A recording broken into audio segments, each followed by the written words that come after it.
June 6, 1944, 0600 a.m., Normandy, France. The first rays of dawn creep over the horizon, casting an eerie light on the fields of Normandy.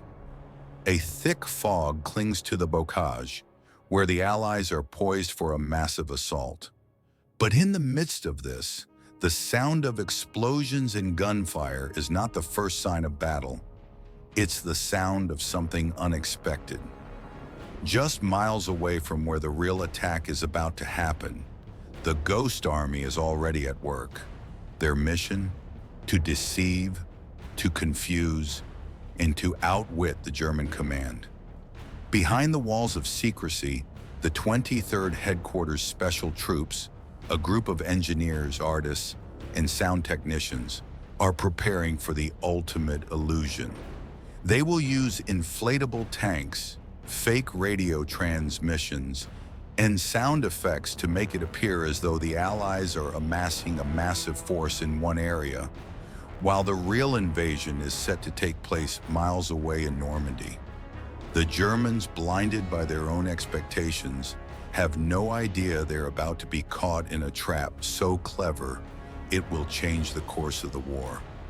The fate of Normandy, France, and the entire Allied advance hangs in the balance, and the Ghost Army's deception will play a crucial role in this critical moment of history.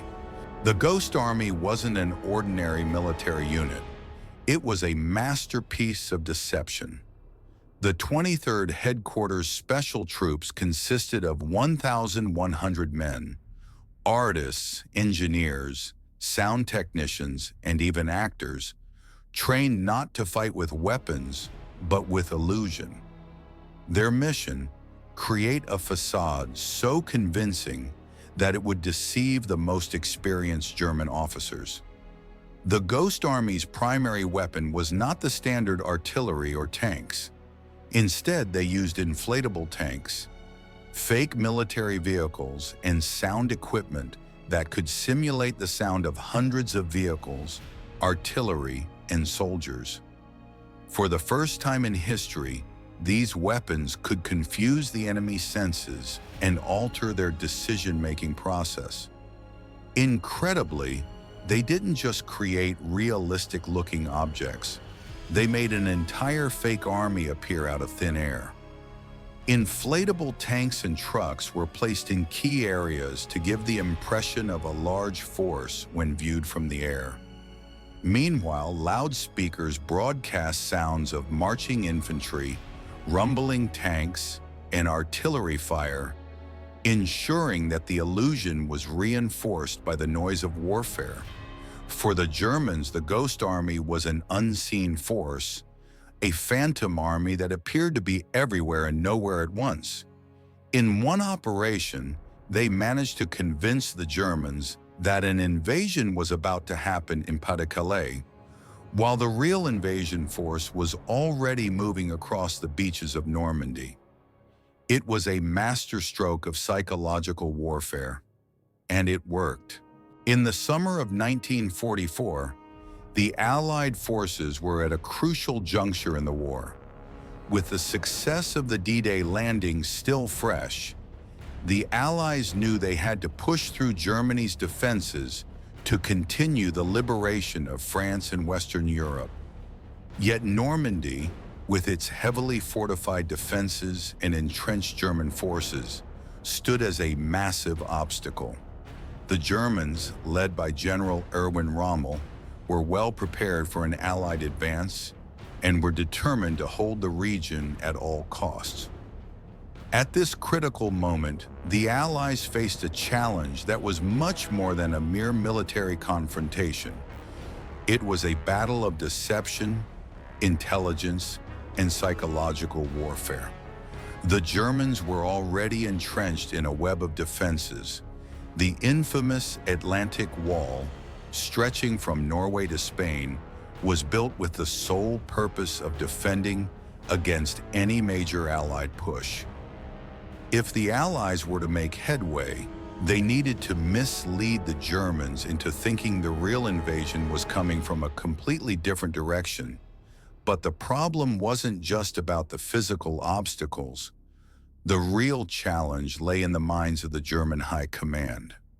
The Germans were certain that Normandy was the only possible landing point. They had their forces stationed at the coastline and were ready to repel any assault. But the Allies needed to divert their attention elsewhere. They needed a massive illusion, one that would cause the Germans to move their forces away from Normandy and into a false trap. And that is where the Ghost Army came into play. Their mission was to create the illusion of an impending invasion that was not only large but also happening in places where it didn't exist. They needed to lure the Germans into believing a fake attack was imminent in Pas-de-Calais, or even further away from the real beachheads. The stakes couldn't have been higher. The fate of the Normandy invasion and ultimately the liberation of France rested on their ability to deceive and confuse the Germans at the highest levels. The Ghost Army used tools that would change the very definition of warfare: deception. Their arsenal was unlike any traditional weaponry found on the battlefield. While tanks, guns, and bombs were the mainstay of battlefields worldwide, Ghost Army's weapon was illusion. They didn't just build tanks. They built mirages that would deceive the Germans into believing they were facing an overwhelming force. Inflatable tanks, rubber tanks. Lightweight yet realistic from the air, these tanks were built to deceive the enemy into thinking they were facing a full armored division. These were no mere toys. They were meticulously crafted replicas that could be inflated and deflated in minutes, making them easy to deploy and reposition. Fake military vehicles, including inflatable trucks, jeeps, and artillery pieces. These vehicles mimicked the movement of military convoys, leading the enemy to believe they were encountering a massive transportation effort moving troops and supplies. Sound effects equipment. This was a major part of the deception. The Ghost Army used sound systems that could broadcast the sounds of marching soldiers, the rumble of tank engines, the boom of artillery, and even the chatter of soldiers on the move. This technique created a multi-sensory illusion, making the Germans believe that a significant force was advancing. Fake radio transmissions.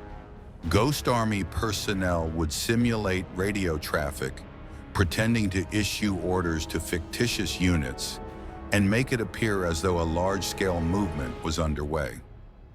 The idea was to convince the Germans that the Allies were amassing a huge army in one place, when in reality, the forces were in another. Comparison to traditional warfare.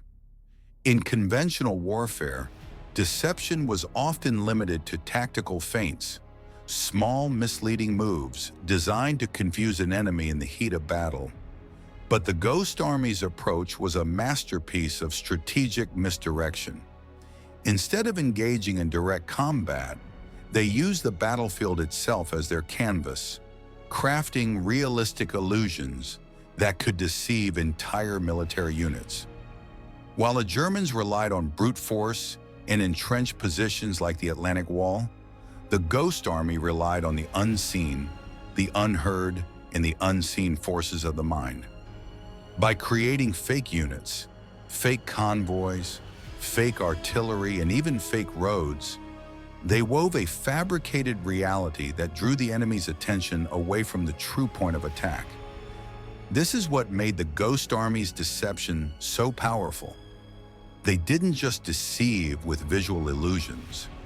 They manipulated the enemy's entire sensory experience, creating an all-encompassing false reality.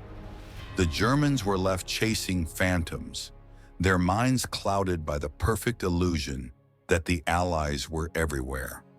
While the German military relied on heavy fortifications and direct engagements, the Ghost Army's power lay in the unseen.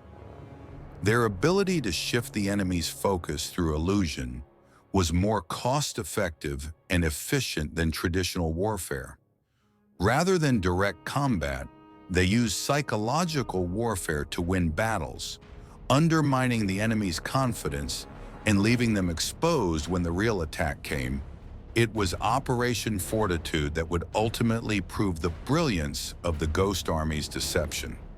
As the day of the real invasion neared, Captain Herbert A. Nielsen and his men, part of the 23rd Headquarters Special Troops, quietly set up their massive illusion under the cover of darkness. They had a mere 48 hours to fool the Germans into believing that the attack would come in Pas-de-Calais, not Normandy. On the evening of June 5th, as the real Allied forces were preparing for D-Day, the Ghost Army's inflatable tanks, artillery, and fake vehicles were being strategically placed in key locations. While the real attack was happening just miles away at Normandy, the Ghost Army was silently manipulating the enemy, creating the illusion of a massive assault force moving towards the Pas-de-Calais region. As the deception unfolded, the German High Command, already overwhelmed by the Allies' strategic maneuvering, fell into the trap. The first signs of their confusion came when radio signals from the Ghost Army were intercepted, showing false movements of large divisions. Even General Erwin Rommel, stationed in France, could not ignore the growing threat. Convinced that the invasion was imminent in Pas-de-Calais, the Germans began to move their forces, leaving Normandy lightly defended. The loudspeakers blared the sounds of marching soldiers, tanks rolling, and military trucks rumbling down dirt roads. The deception worked so well that the Germans reallocated their best divisions to defend the wrong beaches. And when the real invasion began in Normandy, they were caught completely off guard. It wasn't just about fake tanks or fake sounds. It was about the mastery of illusion, the art of manipulating perception. Captain Nielsen and his men knew they were not just playing a role in a military operation. They were playing a role in changing the course of history. The Ghost Army wasn't just creating a diversion. It was helping to save lives by making the real invasion a reality. In the end, Operation Fortitude worked flawlessly, and the German forces never fully recovered from their missteps, leaving Normandy open for the Allies to take. As Captain Nielsen later recalled, "We knew we were making history. We just didn't know how much of it." The day of the real invasion finally arrived. June 6, 1944. As the Allied forces stormed the beaches of Normandy, Operation Fortitude had already achieved its critical objective. While the Germans focused all their efforts on defending Pas-de-Calais, where they believed the main invasion would happen, the Allied forces were landing in Normandy with far fewer German defenses to face. As the Ghost Army's illusion continued to mislead the Germans, their forces were spread too thin, unable to hold the real point of attack. General Rommel, caught in a web of false intelligence, miscalculated the strength of the Allied forces and ordered his troops to fortify areas that would never see battle.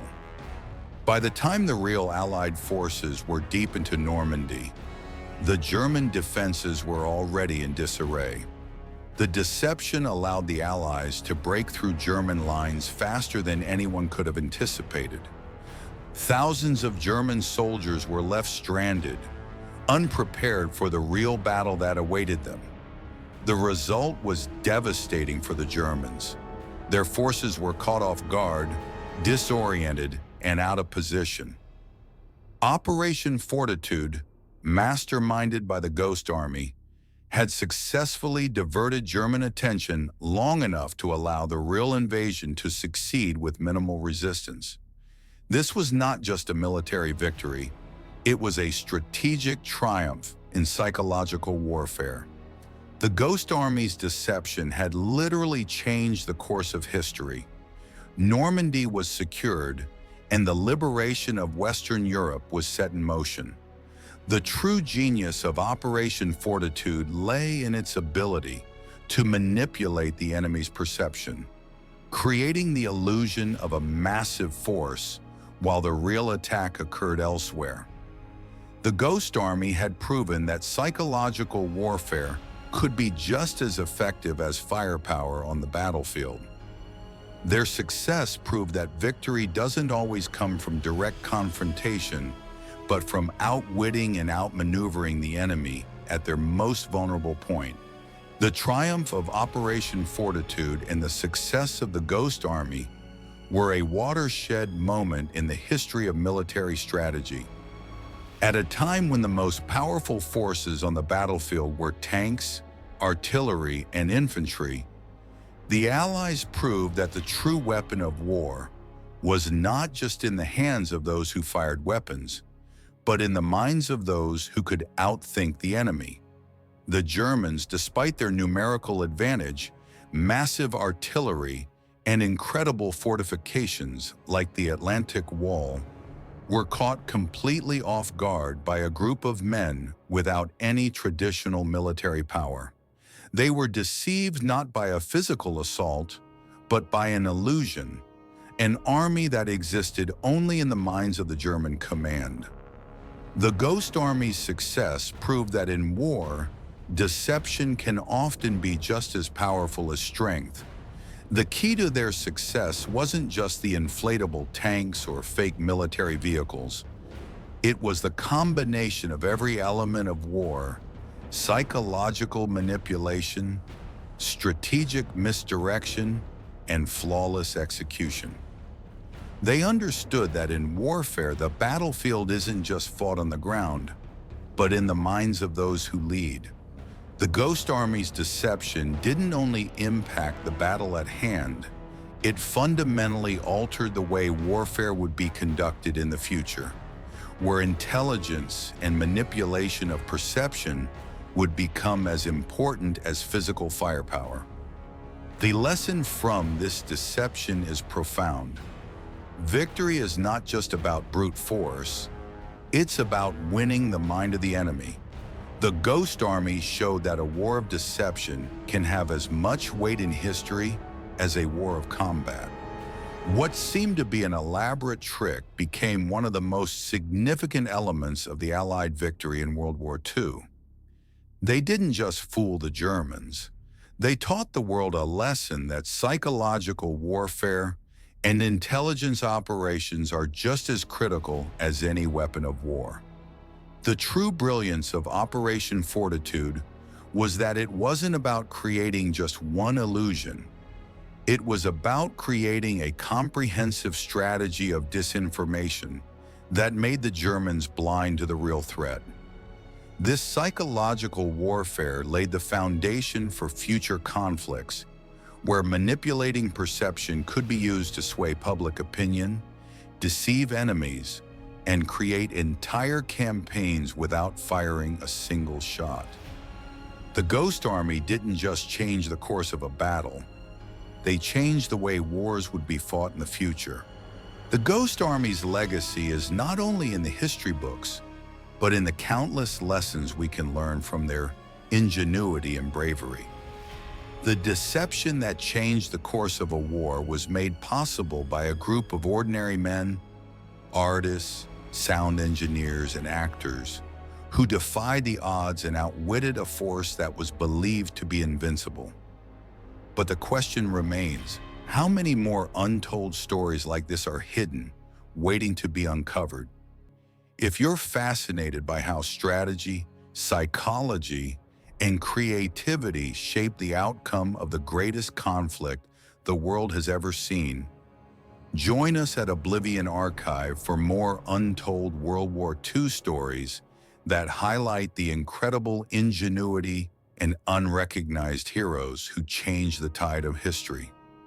Learn more about the masters of deception, the untold figures, the covert missions, and the ingenious strategies that help shape the world we live in today. Let's uncover the truth and bring to light the unsung warriors whose stories have been left in the shadows of history. The Ghost Army is only one of many tales yet to be told. Discover them all, one story at a time, with us.